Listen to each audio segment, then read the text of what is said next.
San Ignacio, cuando propone la contemplación de los misterios de la vida de Jesús, uno de los puntos en los que se detiene es en la visita de estos tres personajes que vienen de Oriente y se dirigen a Belén. San Ignacio propone en los ejercicios espirituales 3 puntos de meditación. El primero, dice, es contemplar a los 3 reyes magos, guiándose por la estrella, que vinieron a adorar a Jesús, diciendo: vimos su estrella en Oriente y venimos a adorarle. En el segundo punto, señala San Ignacio, le adoraron y le ofrecieron dones. Postrándose por tierra, le adoraron y le presentaron dones: oro, incienso y mirra. En el tercer punto, señala San Ignacio, recibieron respuesta cuando estaban durmiendo, que no volvieran donde Herodes, y por otro camino volvieron a su región. Vamos pues a fijarnos, por la brevedad y porque no tenemos tiempo para más, solo en el segundo punto, que es cuando los magos, guiados por la estrella, llegan hasta Belén, encontraron al niño Jesús. El Evangelio de San Mateo también dice que a su madre, no menciona a San José, en este caso San Mateo, aunque podemos imaginar que estaba allí, y que se postraron delante del niño Jesús y le adoraron. Para esta meditación vamos a utilizar los textos de algunos autores, principalmente santos, que han contemplado esta escena a lo largo de la historia, y también nos vamos a fijar en algunas pinturas, en algunos cuadros, representaciones artísticas. Porque como todos sabemos, ¿verdad?, San Ignacio siempre propone introducirse en la escena como si presente me hallare. No es fácil hacerse una composición del lugar, porque nosotros no conocemos bien cómo era Belén en aquella época, ni los vestidos, ni cómo sería exactamente el pesebre del niño Jesús. A través de las representaciones artísticas descubriremos que diferentes personas lo han ido imaginando también de diferentes maneras, pero siempre con una intención: poderse acercar a contemplar el misterio de Jesús, poder conocer mejor el amor de Dios, poder adentrarse en los sentimientos del corazón de Jesús, que por nosotros se hizo hombre. Vamos pues a comenzar. Es curioso constatar cómo ya desde los primeros siglos, en las representaciones artísticas, la adoración de los magos tuvo mucha importancia. La representación más antigua que se conoce se encuentra en las catacumbas de Priscila, en Roma. Y es una pintura dentro de estas catacumbas, en la conocida como capilla griega, en la que se ve a 3 personajes que se dirigen hacia una mujer que está sentada en una especie de silla alta o trono y que tiene un niño en su regazo. Esas 3 figuras, ¿verdad?, se nota que van con algunos presentes en sus manos. Es una pintura muy deteriorada y no podemos indicar mucho más. Probablemente también encima, más o menos, de ese trono donde está la Virgen, habría una estrella. Pero en esa misma catacumba hay otra imagen que ahora podemos contemplar, que es, en este caso, una lápida de una señora difunta que se llamaba Severa, y que dice algo así como: Severa in Deo vivas, Severa, que puedas vivir en Dios. Es una evocación de la vida eterna. En esa imagen que podemos contemplar se ve estos 3 personajes que se dirigen hacia esa misma señora que está sentada en una silla alta o trono y contiene a un niño, sin duda la Virgen María. Encima de ella se ve una estrella y detrás hay una especie de pastor o profeta que señala esa estrella, probablemente haciendo referencia a una profecía que aparece en el libro de los Números, una profecía de Balaam, que indica que una estrella saldrá de Jacob. Es curioso darse cuenta de cómo los primeros cristianos vinculaban el misterio de la vida eterna con la adoración de los magos. Es verdad que no es necesario pensar que entendían directamente que la adoración hacía referencia a cuando nosotros nos presentemos un día delante de Dios, sino que más bien hay que pensar que se daban cuenta de que el misterio de la encarnación respondía a la pregunta más importante del corazón del hombre: ¿para qué hemos sido creados y cuál es nuestro destino. De hecho, el episodio de los magos nos habla de eso, de unos personajes que contemplaban el cielo, que probablemente se interrogaban sobre el sentido del mundo y sobre la inquietud que había en su propio corazón, y que un día, al descubrir una nueva estrella, se pusieron en camino. Vamos ahora a detenernos en ese momento que hemos dicho, cuando le presentan sus dones. Vamos a hacer también algunas reflexiones que nos trae la tradición de la Iglesia a través de sus santos. Quiero mencionar en primer lugar a San Francisco de Sales, que hay un momento en que él comenta, refiriéndose a otro autor, a un comentarista bíblico que fue muy famoso en la Edad Media, que quizá participó en la elaboración del primer comentario de la Biblia, lo que se conoce como la glosa ordinaria, en la cual dice San Francisco de Sales: Estrabus comenta que trajeron de lo que producía su país, de Arabia. Es decir, dice San Francisco de Sales, que llevaron los magos. Dice, no llevaron bienes que habían comprado en otra parte, sino que llevaron de lo suyo. Entonces comenta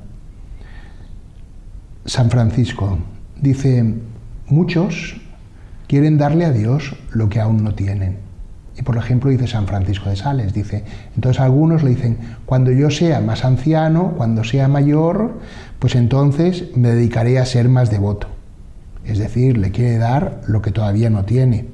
O dice, si yo fuera religioso, pues le podría ofrecer a Dios mis sacrificios. O si yo fuera rico, pues le daría a Dios más limosna. O si fuera más inteligente, pues le daría mi sabiduría. Entonces, ¿qué viene a decir San Francisco de Sales? Dice, no, dice, cada uno tiene que honrar al Señor con aquello que tiene. Incluso dice esto, dice, alguno podría decir, si yo fuera santo, pues no, honra a Dios con lo que tienes, con lo que ya tienes. Los magos, esto es el primer punto en que nos vamos a fijar, le ofrecen unos dones que han traído de su país. Le ofrecen lo que ellos tienen. Y entonces dice San Francisco de Sales, da lo que tienes. El valor de tu ofrenda se mide en relación con lo que posees. ¿Qué es lo que le hemos de dar a Jesús? ¿Qué es lo que hemos de presentar a Jesús? Aquello que nosotros tenemos, todo lo que tenemos. Conviene ahora que nos detengamos un poco en la interpretación que se ha dado a los diferentes presentes. Nos dice el Evangelio que le ofrecieron, abriendo sus cofres, le ofrecieron oro, incienso y mirra. La tradición más antigua, y voy a leer ahora un fragmento de San Ireneo de León, que es un autor del siglo II, identifica al oro con la realeza, a la mirra con la humanidad de Jesús y al incienso con su divinidad. Escuchemos a este santo obispo de las Galias. Dice así: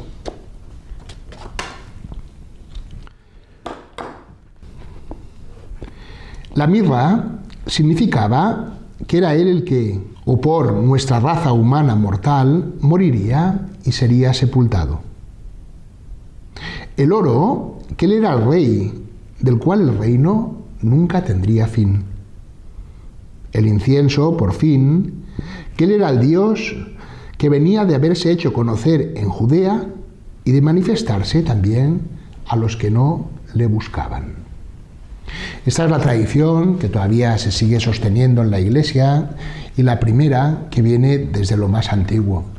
Sin embargo, también desde el principio, y ahora vamos a leer un texto de San Juan Crisóstomo, junto a esa interpretación que es la que relaciona directamente los dones ofrecidos con los magos con la persona de Jesús, también se ve que no solo hacían referencia al niño que venían a adorar, sino que también ponían en juego algo del corazón de los hombres.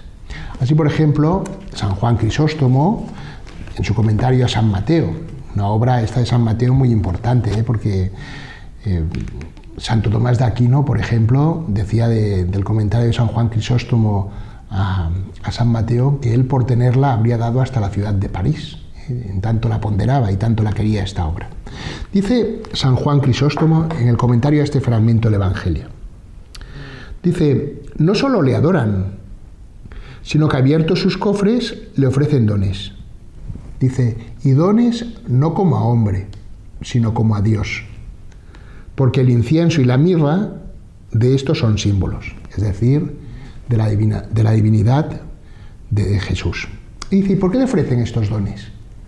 Dice, se los pueden ofrecer porque fueron iluminados por Dios. Dice, y sus almas iban siendo conducidas poco a poco por Dios y les conducía a un conocimiento cada vez más perfecto. Fijémonos en esto, porque a veces uno se puede desanimar, puede decir en su vida, ¿yo qué le ofrezco a Dios? Y le empezamos ofreciendo pues lo que tenemos, cosas pequeñas, y nada de eso está mal. Todos hemos visto, ¿verdad?, en la pedagogía de los niños, en la catequesis, como a veces le dices a un niño, mira, pues le puedes ofrecer a Jesús un caramelo, le puedes ofrecer a Jesús pues comerte ese plato que no te gusta, le puedes ofrecer a Jesús el dejarle tu juguete a tus hermanos. Son cosas pequeñitas, que el niño a través de esas, ¿qué va aprendiendo? No solo va aprendiendo a desprenderse, esa sería la parte, digamos, de las virtudes humanas o de la ascesis personal, sino que también va aprendiendo a conocer a Jesús y va siendo iluminado por Jesús. Y poco a poco va aprendiendo a tratar a Jesús también como Dios, que esto es lo que dice San Juan Crisóstomo. Fueron llevados a un conocimiento más grande, para tratar a Jesús como Dios. Y eso es lo que representan para él la mirra y lo que representa también el incienso. Y luego dice, le adoraron y le ofrecieron sus dones. No fueron allí para sacrificarle ovejas y novillos. Esto era lo que habrían hecho, ¿verdad?, los judíos. Sabemos que en toda la religión, en todo el ritual de los judíos, en todo lo que estaba legislado por Moisés, lo que encontramos en el Antiguo Testamento, pues lo que se le ofrecía a Dios principalmente eran sacrificios de ovejas, de novillos, etcétera, ¿no? Dice, sino que le fueron a ofrecer dones muy cercanos a la filosofía de la Iglesia. Dice que fueron el conocimiento, la obediencia y la caridad. Esta es una interpretación ya un poco más elevada, ¿verdad? Un poco más, podríamos decir, simbólica, que hace San Juan Crisóstomo. Pero se está refiriendo, ¿qué le están ofreciendo? San Juan Crisóstomo, con estas palabras, lo que está indicando es que ya el ofrecimiento que le hacen a Jesús ya no es de algo externo a ellos, abren sus cofres, entonces el cofre ¿en qué se convierte? Se convierte en símbolo del corazón del hombre, del alma. No le estoy ofreciendo a Dios cosas que me dejan a mí fuera de lo que le ofrezco, sino que de alguna forma me estoy ofreciendo a mí mismo. El conocimiento, la obediencia y la caridad. Eso está muy en línea, ¿verdad?, también de lo que dirá el mismo San Ignacio de Loyola, ¿verdad?, de ofrecerle a Jesús todo lo que somos, ¿no?, nuestro entendimiento, nuestra voluntad, nuestra memoria, nuestro ser. Está muy en línea, incluso, podríamos decir, con lo que era el gran mandamiento, ¿verdad?, el Shema Israel del pueblo de Israel. Amarás al Señor tu Dios con todo tu corazón, con toda tu mente, con todo tu pensamiento, con todas tus fuerzas, con todo tu ser. Bien. En esta línea de interiorización que estamos viendo, me gustaría que nos fijáramos en el cuadro del Giotto.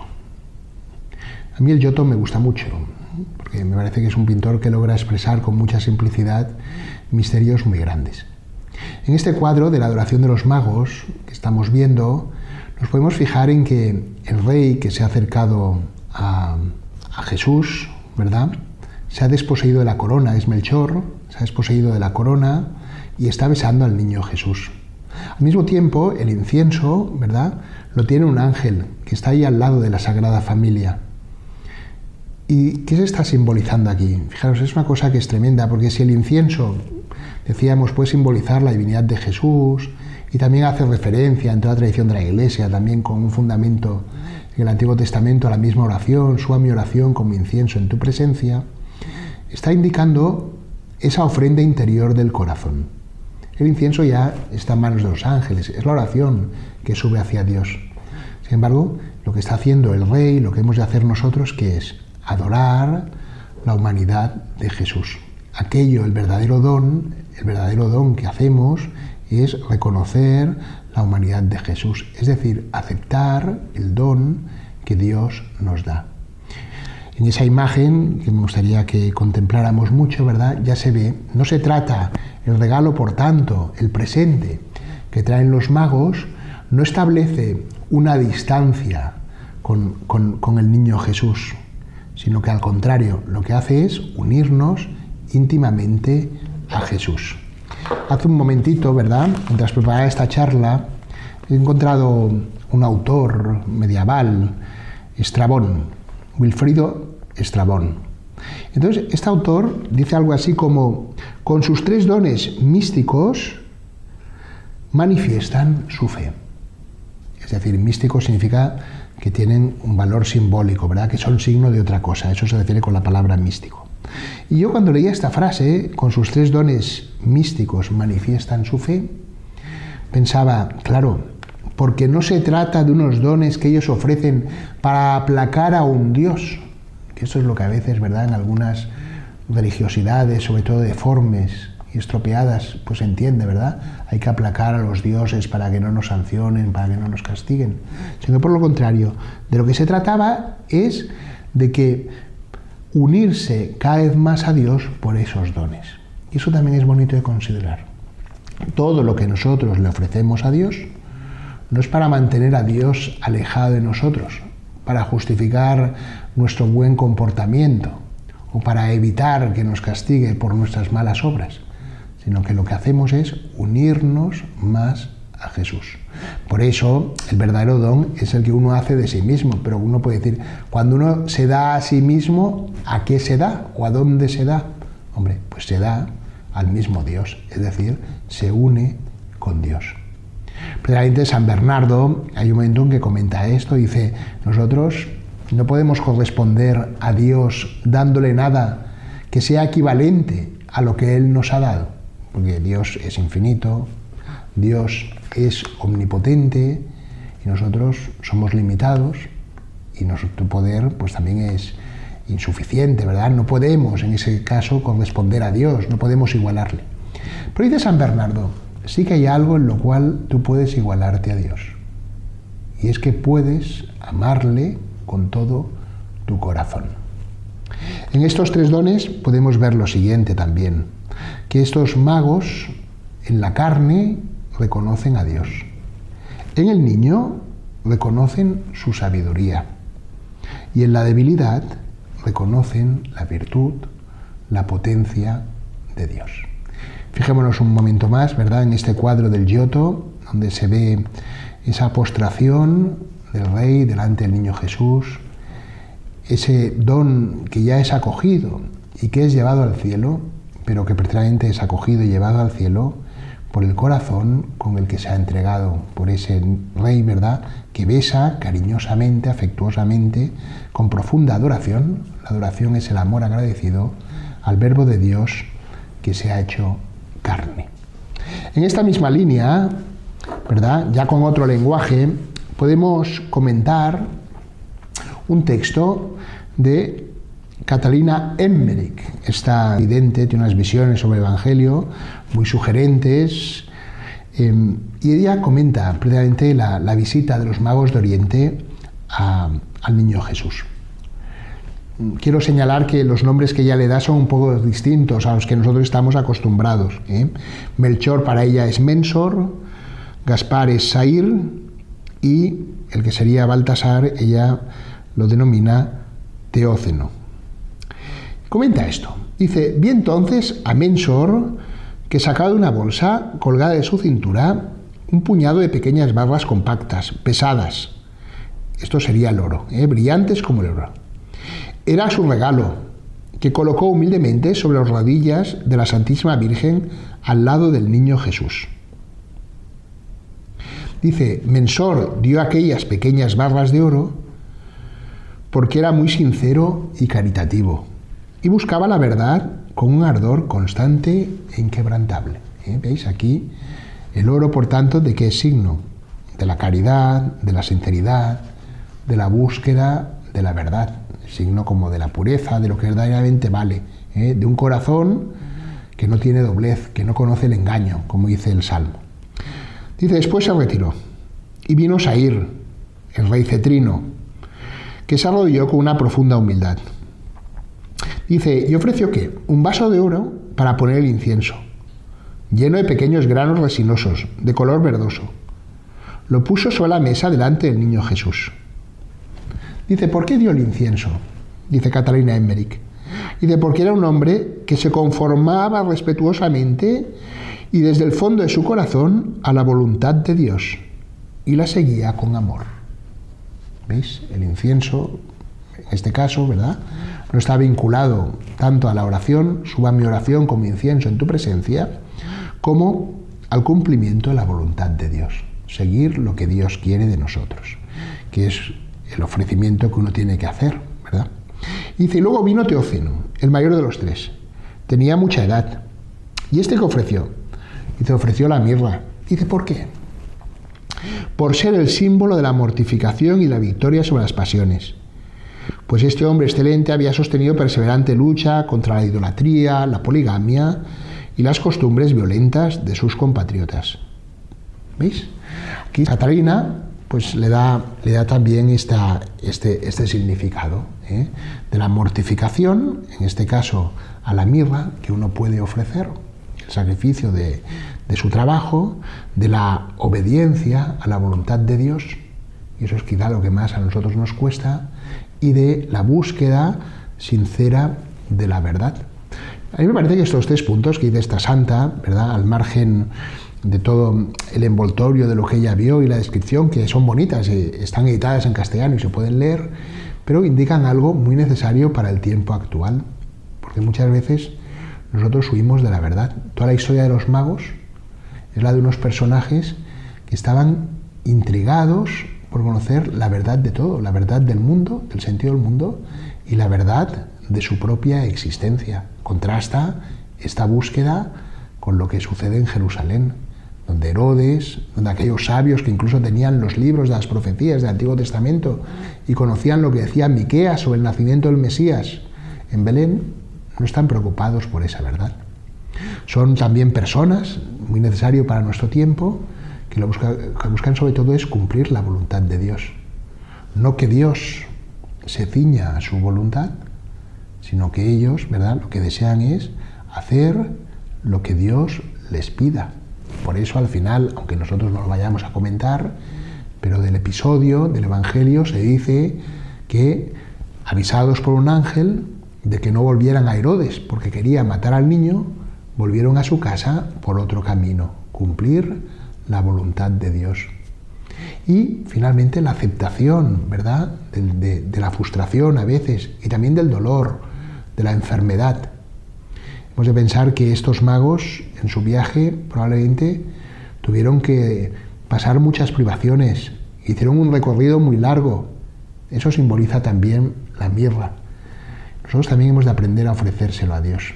A veces pensamos, ¿qué valor tiene esto en mi vida? Si no fuera limitado haría esto.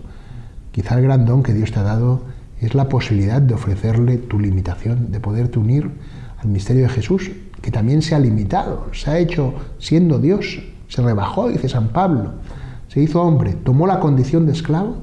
Podemos unirnos a Él, ¿verdad?, en el misterio de la salvación del mundo. Intentemos pues entrar en este misterio de la adoración. Tenemos ahora aquí 2 cuadros que me gustaría que contempláramos para finalizar ya esta exposición, que podríamos alargar, como veis, muchísimo, es muy interesante. El primero es de Rembrandt. Es un cuadro que curiosamente le habían encargado para una iglesia católica de Ámsterdam, me parece, y luego no les gustó a los que se había encargado, pero con el tiempo se ha considerado que es una gran obra de este autor. Forma parte de su estilo, pero fijaros en esto. Contrasta en ese cuadro una cosa muy interesante. Es, podemos decir, la riqueza con la que van vestidos los magos, ya con toda la magnificencia de Oriente. Uno piensa en los reyes de Oriente, ¿verdad?, y siempre piensa pues en vestidos lujosos, en que llevarán muchos abalorios, en que se presentarán pues como aparecen en ese cuadro, ¿verdad?, ahí con su cortejo, con sus pajes. Vemos ahí a Gaspar, ¿verdad?, que incluso parece que le acompaña a alguien que le sostiene una sombrilla. Los vemos enjollados. Contrasta esa imagen de los magos con la sencillez de la Sagrada Familia, la Virgen con el niño y detrás de ellos un poquito apartado, como si no formaba parte del misterio, pero está allí, o sorprendido, San José. ¿Qué nos indica este cuadro? ¿A mí en qué me hace pensar este cuadro? Nos hace pensar que cuando somos conducidos por Dios, no se trata de que nosotros nos hagamos una idea previa, sino de que sepamos reconocer lo que Dios nos quiere enseñar.